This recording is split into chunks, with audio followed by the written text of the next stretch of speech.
that review guide, I'll give you all day Wednesday to work on. So you didn't have to go to any other class. You just come here all day, 6 a.m., midnight. So, yeah, roll the die, just show up. We'll see what happens. I'll give you the whole period to work on it. Have your notes. Don't forget, I have a classroom set of review books, so you can use those. And if you're lying, gotta be quiet. About people work together and go through it. So, does everyone have the review guide packet? Do you use? Or you have it? Everyone have it? Yes. For like certain events, I guess, like what's like the essential information like date? Yeah, when, year. Your description. Yeah, and brief description. Yeah, and for something like the big, whatever. And use your own paraphrasing. Think about it so you can reduce the space. You got whole period before. And like I told you, I give you a lot of points for that. I give you a lot. So I reward you immensely. Other than that, what else do I need to tell you? Yes. Yeah, that's my plan. We'll talk. Right. I'll give something. No, it's not a massive. What else?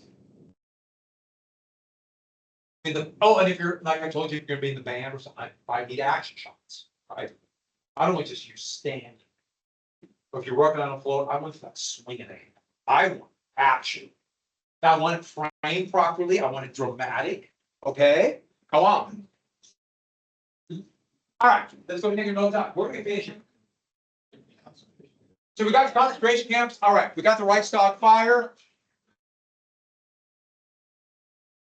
We got the Reichstag fire. The enabling. Did I get the enabling act? We got this. Yeah. This. Okay, let's get to the SA. The SA were kind of like the paramilitary brutes of the Nazi Germany. They're also called Sturm, Artillerie, or stormtroopers. Sometimes you might hear it called the assault division, but they're stormtroopers. And originally they were called the sports battalion, and they thought that wasn't tough enough. They wore brown uniforms because they got a bunch of cheap brown uniforms, and that's why you always see Hitler in a kind of light brown, tannish coat. And these would be the paramilitary thugs. Soon there would be hundreds of thousands of them. Soon there were more SA than there were in the German army. Remember, the German army was only 100,000 men. They're the ones who would fight the communists on the streets, brutalize Jewish storekeepers, brutalize the Reichstag. But Hitler never really had full control, and the army hated them. And Hitler wanted support of the army. And he was worried the SA was getting too strong. So write down the night of the long night. And just put down 34. You don't need the exact thing, 34. Hitler killed all the leadership of the SA. Killed them all. He helped personally arrest, and then they would almost all be executed, including the leader of the SA, Ernst Röhm. So these were Nazis, his allies, but they were a bigger threat, and he had them killed. Stalin, trying to consolidate power in the Soviet Union, would do the same thing, learning from Hitler and what we call his purges, where basically Stalin destroyed all the old Bolsheviks, killed them all, or almost all, and killed a third of his officers in the army, the Red Army, to hold Stalin's control. These are his so-called allies. And it showed how bloodthirsty they were, but also they taught each other.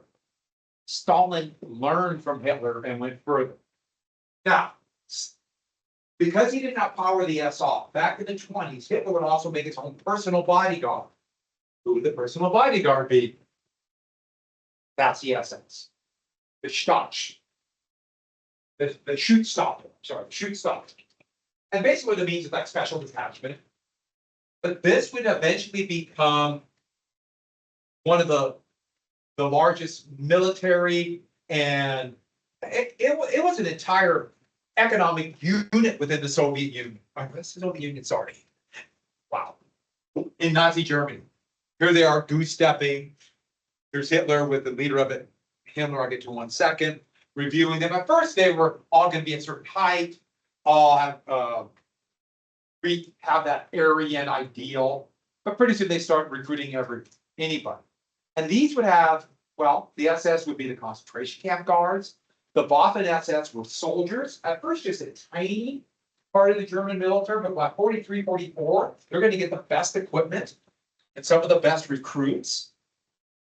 And they would recruit all over occupied Europe. And SS would also make the Einsatzgruppe. The Einsatzgruppe had followed the German forces when they invaded Poland of the Soviet Union. And they murdered undesirables. Yes. They entered these other areas and murdered them. That was not just communist city leaders and teachers. It was. And the Einsatzgruppe would become the precursor to the groups that were carrying out. And they were the SS. They'd have a little tattoo, the blood type on them. Soviets would look for. You saw the revenge the Soviets took in Berlin. That was nothing compared to what they did in other parts of Germany before they got it. That's part of the reason I wanted to show that. They did a good job. What happened? Heinrich Himmler was the head of the SS, and he would become one of the most infamous characters of the 20th century. He was a horrible toady of a man, but he was ingrained in that kind of fake social Darwinistic Aryan garbage, and so it fit in quite nicely with the growing National Socialist German Workers' Party in the early 1920s. And it would be this man right here that would administer the final solution, would administer the concentration camps. And he was an incompetent fool. But it's easy to break and kill. Himmler. The Gestapo was the German secret police, and they would become infamous for arresting people without trial. They would be ingrained, connected to the SS, even though they had different leaders. Kind of part. Hitler liked his lieutenants to have kind of this power struggle. So they would do whatever it took to try to get into his best graces, as he just sat back and did nothing. This is a Berlin police officer. This is just a regular police officer in Berlin. They have these green, kind of very darnish coats. That's a uniformed SS. This is SS headquarters in Berlin. And it would become one of the spots of absolute terror. Its basement interrogation from Ramon, just infamous beyond comprehension. So the Gestapo headquarters would be for occupied Europe. That would be totally destroyed in bombing of March 1945. All that's left today is the basement. And the basement is just the rooms, there's no roof anymore. And it's fantastic museum. The topography of terror. And if you get to Berlin, I highly recommend going. I've been to that twice, and it's wow, they did a great job. But it's just open. You just go in these rooms where the interrogation room was and kind of rubble. It's really remarkable how they preserved that. But the big thing was, despite this growing police state, Hitler initiated massive public works and got the country working again. They got rid of the labor union, but created these labor corps. These are them kind of that symbolically marching with shovels, rebuilding Germany, the Autobahn. There is the Luftwaffe headquarters in Berlin, this massive and ugly building that's still there. It survived the bombing. Now it's an art school. You can go in if you want. What kind of economics did he adopt? Even though not the democracy part. What is liberal economics called? Keynesian economics. This is Keynesian economics. I should have. All you need to do to understand what's happening today with President Trump's economic policy, with who it's trying to favor, if you know the difference between Keynesian economics and trickle-down economics, you understand what's going on. You don't understand that difference. It's much more difficult. It's much more illogical. The fact of this, So Keynesian economics, even though he certainly did not believe in the democracy part about this. So there's Hitler doing the, I remember, the one shovel full load. Here he is on the Autobahn, workers going by, there's Hitler right there. And I have a GIF. We decided on GIF, I don't like GIF, right? Hitler driving on his Autobahn. That's 38, right outside of Berlin. This amazing freeway system that now all freeways copy. And they did it partially for public works. We also want this idea of German people to move around. In fact, even going to provide them cheap cars so they get German workers. They have a right racial identity. We'll get this cheap car. Yeah, that won't be helpful. But it's also to move troops around. It was sold to move troops. The interstate highway system was sold. In fact, it's called the National Defense Highway Act. To move soldiers, but also to evacuate cities in case of nuclear war. And as we all know, if you've been in a big city, you build a highway and there's no traffic jams at all.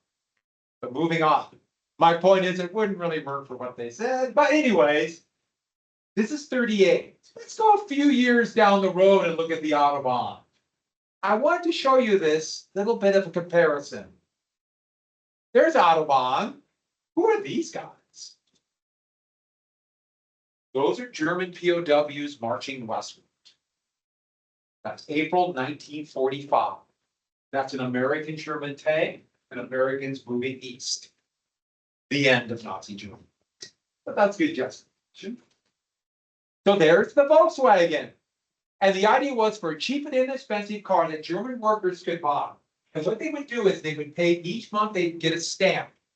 And when they got enough stamps, they got the car. And then when they filled this out, bought enough, then they owned it. So it's basically an installment plan. Yes. We didn't design it, but he approved it. He's like, oh, that's good. It was cheap. It was a very cheap car. It was well made. It was efficient. Had the engine in the rear. Almost all cars were rear wheel drive back then. And instead of having the drive shaft from the front to the rear, the engine's there, the trunk's in front. And they started making these cars. There's a review where Hitler is about ready to come out, review the two Volkswagens. Yes, this is the Volkswagen or People's Wagon.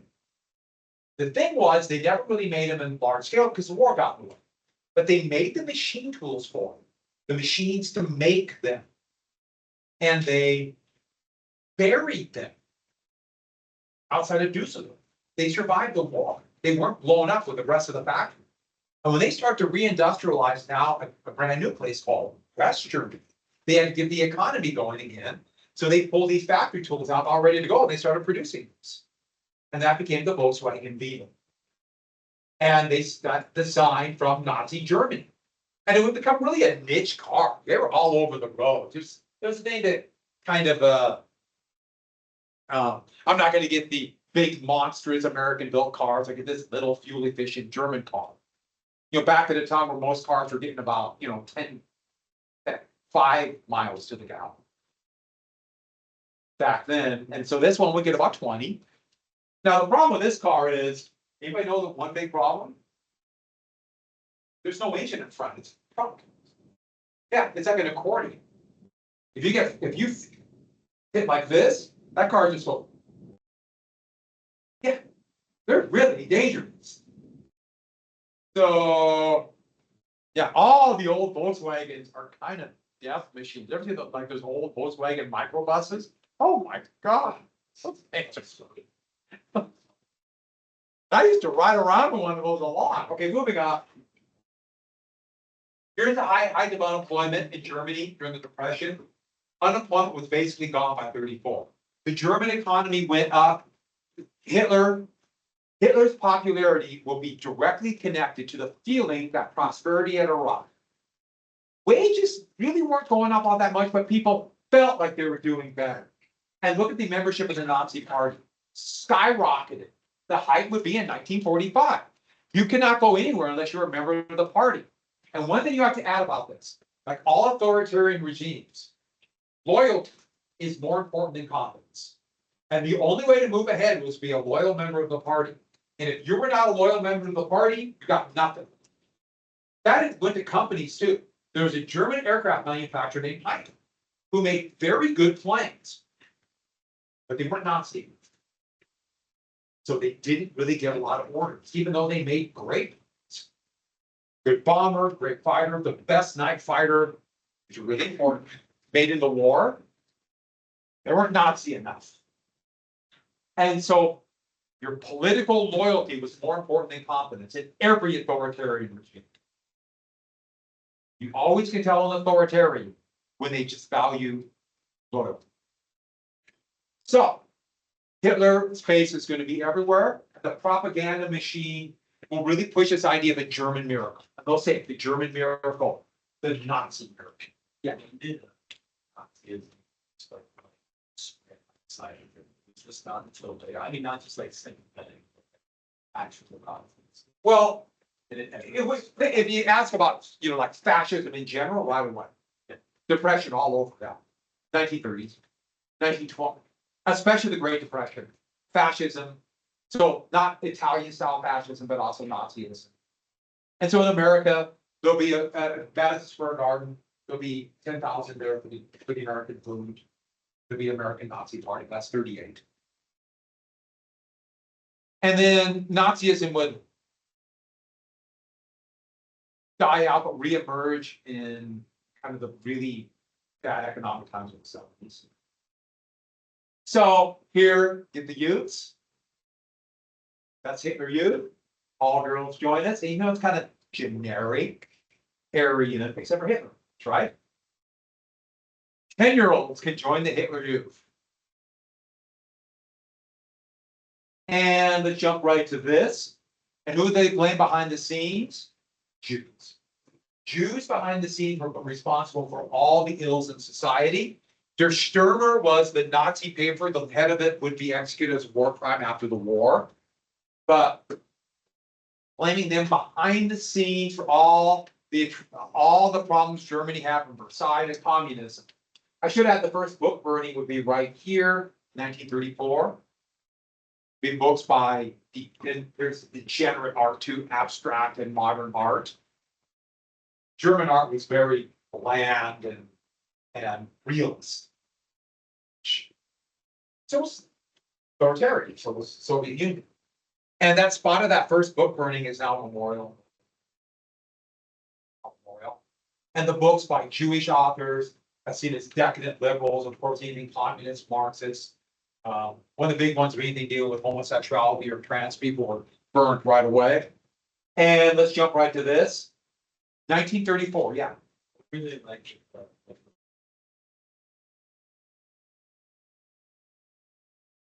Not really, even though they did have a conflict with the Catholic Church, it probably wouldn't be necessarily loyal to Germany. But that was a tough one because the area of the most of Catholicism was in Bavaria, which is also Hitler's biggest support. So it was a balancing. So 1934, the Nuremberg, that restricted the legal rights of Jews. And the whole point was to get the Jews to immigrate. Jews made up less than 1% of the population in Germany. The thought was, we'll force them out of these laws. And so here are members of the SA intimidating Jewish-owned stores and keeping people from coming into the stores so they can't operate business. So like, can't marry outside your race. Can't join the party, can't have a government job. You have over 1/4 Jewish. They came up with this massive formula based upon your mother. But the whole point was to force them to immigrate, and over half did. But unfortunately, as I mentioned before, they immigrated. It's going to happen to Poland. Yeah. Why would someone say?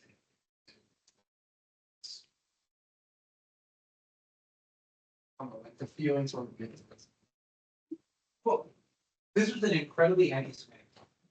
So most countries were not that. Like the United States were. No faith in Western origins. Yeah. So most places were not letting into Oxfordshire Poland.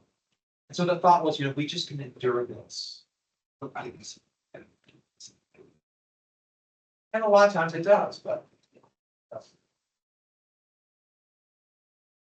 And in 1936, Berlin would host the Olympic Games. And this was gonna be a big showpiece of success of Nazism and also German racial superiority. It was gonna be a showpiece of the Nazi state. They purposely toned down some of the anti-Semitism because of the national press. But still, reporters who went there, it was a combination of, we're being treated well at the same time, there's this underlying like unease. And any kind of police state you have that, where the visitors might be treated well, but they're watching. My brother had to go to China many times for his job, but I always talk about how well they would treat you and take you places and great deals. All these people at every little doorstep watching. Yeah, and they were part of their secret police. But how did the Germans do this? Fantastic. Hitler was overjoyed by how well the German athletes did. They easily won the most medals. And remember, there was 36 countries. All colonization. So there weren't that many countries there, but Germany did fantastic. Germany was overjoyed.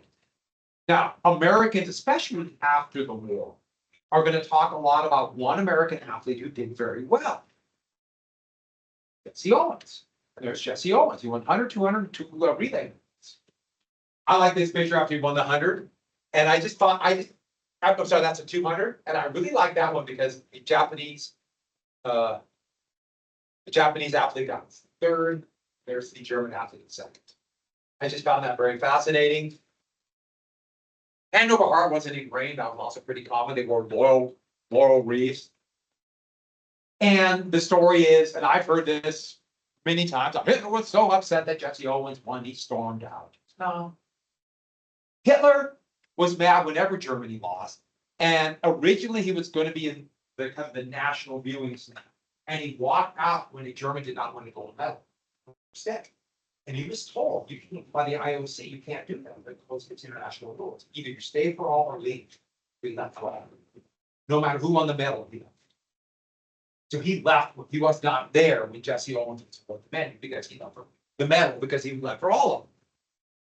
And to many Americans, and justifiably so, for Jesse Owens, what an amazing athlete. And this shows that whole racial superiority thing is garbage. But he had to go back to the United States. What were the laws that segregated the South and he was from the South? He had to go back to Jim Crow South. He couldn't vote in his own home state. When he went back to make money, they did these incredibly humiliating races where he would race a horse. Here he is racing a racehorse. And that was in the United States. And so clearly the United States had a long ways to go. So, yes, it's not Nazi Germany, but it's still the country of Jim Crow laws. Yeah. Someone said, it's the worst of the world's fastest. Yeah, the way they did it was 1 animal race. And there's no other way to make a living. Yeah. He was treated as a novelty. Good question. Really good question. So let's get into the road to war. So the Nazis have taken power. What events are going to happen in the road to war? Now, what was the treaty end of World War I? What do we call it? Versailles. What was the international body that was going to stop all war, but it did? The what? Yes, we have Versailles. Remember Versailles? Remember the League of Nations, but it was really weak. What was the article for collective security? That all countries would unify together to stop aggression. You remember that article? Article 10. Yeah, but Roman numeral X. So remember, you have this weak League of Nations. And the US never entered. There was a number of efforts to do arms control, but almost all of them were unsuccessful. I have 3 here. We're only going to do the first one. Just write down the Washington Naval Conference. Remember the dreadnoughts? We're going to start calling them battleships again. Those big ships that personified the pre-World War I arms race. Well, the Washington Naval Conference. The Washington Naval Conference is going to set a ratio for these battleships called capital ships. And basically the idea was they limited the size, and for every 5 battleships the US and Britain have, Japan will have 3, Italy and France will have 1.67. The ratio, no, they don't have 2/3 of a ship. The ratio. And the thought was, if everyone agrees to these size limitations and the number of ships, it'll avoid the problem of the arms race. Now, it looks like Britain and the United States have an advantage over Japan. But don't forget, the US has 2 oceans. Britain has a worldwide empire. Japan can keep their entire fleet in the Eastern Pacific. So they will have an advantage there, just as Italy will have an advantage in the Mediterranean. So, for example, the US was working on 2 battleships called battle cruisers, Saratoga, or 2 battleships, and they built the hull and they just put a flight deck on them and named it aircraft carriers. So 2 of the first American aircraft carriers were battleships. The 2 first Japanese big aircraft carriers were battleships too, for the same reason. So 2 of the 6 Japanese battleships that attacked Pearl Harbor, the Agaki and the Kaga, battleships. America had the Lexington and Saratoga. But other arms control agreed, like this, Locarno, Pack, and Kellogg, Brienne, to outlaw war, not effective at all. Yeah.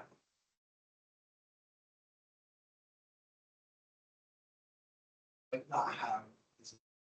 Well, they knew their economy and their size was different. And so that was part of the reason Italy accepted it. And Japan felt forced into it. The Navy's going to be really resentful. And that will be part of the reason how the military was able to take over Japan. Not because it's been government for anyone. See, that's the problem. How do you really force it? Are you willing to go to war? So in 35, 36, Japan abandoned and started building these. And soon though, they're going to build the limit was 40,000 tons, the Japanese 70,000 ton battleship. 2 of them. They actually weren't very good ships. They were huge. They had 18-inch guns. Now, so jumping right to this. All this came to a head in 1931. The ones did right up to 1931. The Japanese army invaded Manchuria. Manchuria, okay, China was in the middle of the Civil War. Manchuria today is part of China. It was not clear then. Remember, this is the area that Russia and Japan fought over way back in the Russo-Japanese War. Well, the army, ignoring the civilian government, attacked Manchuria from Korea. Korea was a Japanese colony at that time, and they conquered it. Now, a lot of people said, well, this is going to unify China. This is cutting the tail off of big China. Now, China was in the middle of a horrible civil war. But here's Japan blowing through all these agreements from the League of Nations and ignoring. And by ignoring the League of Nations felt they couldn't stop them. So they did nothing. Well, you can imagine people are watching. Japan just ignored it. Then in 1935-36, Italy invaded Ethiopia. I didn't put down Italy, so I put on Italy invaded Ethiopia. Okay, back then it was known as Abyssinia. So there's Abyssinia, the last truly independent nation in Africa. Italy tried to invade it back in 1894, failed, and now they're going to do it again. And they say, how are we doing anything different than what Britain, France, all the other powers did to carve up Africa? Here they are advancing into Ethiopia, and a hastily put up poster of Mussolini. And Ethiopia fought with great bravery. The kingdom of Ethiopia fell. They used gas, Italy did, mustard gas, against the Ethiopian army that was under-equipped and under-trained. Many of them did not have rifles, and the League did nothing, even after mustard gas was used. But you can imagine what Britain and France are saying. Conquered areas, just like this. We didn't have gas, but we used machine guns. And here's France and Britain in this cartoon scolding Mussolini, but doing nothing. I wonder who's watching this. Hitler's already pressing against the Treaty of Versailles. Hitler has expanded the army a little bit, just a little bit. Hitler's secretly building an air force and secretly building tanks, violating the treaty. But going into 1936, I almost forgot something. The Spanish Civil War. This horrible civil war is going to happen in Spain. And it will be a bloody fight that will dominate the headlines. And it's really going to be a fight against fascism. And these are those fighting fascism on the Republican side. The echoes of that, this still exists in Spain. Especially Barcelona. Barcelona and area of Spain called Catalonia very recently start talking independence and breaking away from Spain. And a lot of that is the legacy of this war. So the government was of the Republican government. They were the government of Spain. And they were a popular front. So it included those liberals who wanted democracy, but also socialists. And it was the only anarchist group in the really strong anarchist group in all of Europe, the world. Here's a poster for them. Here's a poster of them stopping the fascists, and notice the output of swastika. Those are really a group of, they didn't have very well equipped. The army was all with the other side. Over 10,000 Americans volunteered. Over 10,000 fight fascists. They called their unit the Abraham Lincoln. They were determined and brave, but they were ill-equipped and ill-led. Fighting against them were the nationalists. The nationalists were fascist adjacent, but soon fascist. And their leader was Francisco Franco, who would soon go by El Supremo, like their Fuhrer. He was, here they are, sweeping away the Bolsheviks and the anarchists. Franco, a brutal commander in Rio de Oro, which was a Spanish colony. The two leading generals of the coup that overthrew the government into the Civil War died mysteriously in plane wrecks. We don't know if Franco had them killed or they just were flying a lot of planes at the time. They crashed, but Franco took power. We're jumping right to this. The Germans and the Italians both sent massive amounts of aid. But the British and French did not help the Republicans, hardly at all. The only help they got was from the Soviets, and that was limited. Thousands of Italian troops would volunteer the Italian Air Force, which in the mid-30s, they really had some good planes. They just never really got better. But the brand new German Air Force, and you notice they didn't want to use the German cross, would experiment with new planes to be a training ground for the German Air Force called the Luftwaffe, including playing a dive bomber, which you might have heard of, dive bomber, Stuka. And this would be decisive, the German and Italian aid.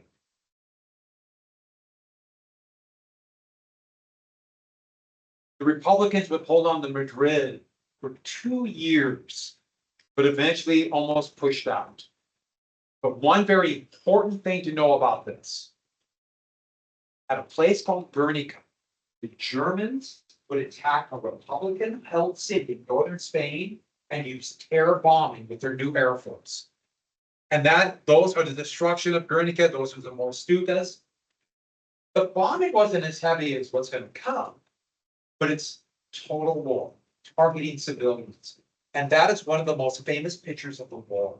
It's two Spanish children in the remnants of their basement, the day after the bombing, when they hear planes. And they're telling them. Over 5,000 killed or wounded. And this is just nothing compared to what's coming. Who is the most famous Spanish artist at this time? Yeah. Picasso would make Guernica. Right after this happened, he was in exile in Spain. He could go back. And exile out of Spain. And Guernica was his vision of the Hellenist bomb. Okay, you have to kind of get used to Picasso. I really like Picasso, but It's trying to show the chaos of it and the bodies and the death. It's a really cool painting, and that does not do it justice. You know, you don't really see it and see, you know, how he layered the paint on. Of course, I really like Picasso. There's thousands of Picassos. He had to make money. Some are fantastic. That's one of them. The Nationalists by 1939 would win. And Franco and the fascists remain in power until 1976. And they would not become a republic again for 4 years. Okay, so we'll finish it right there tomorrow. Sound good?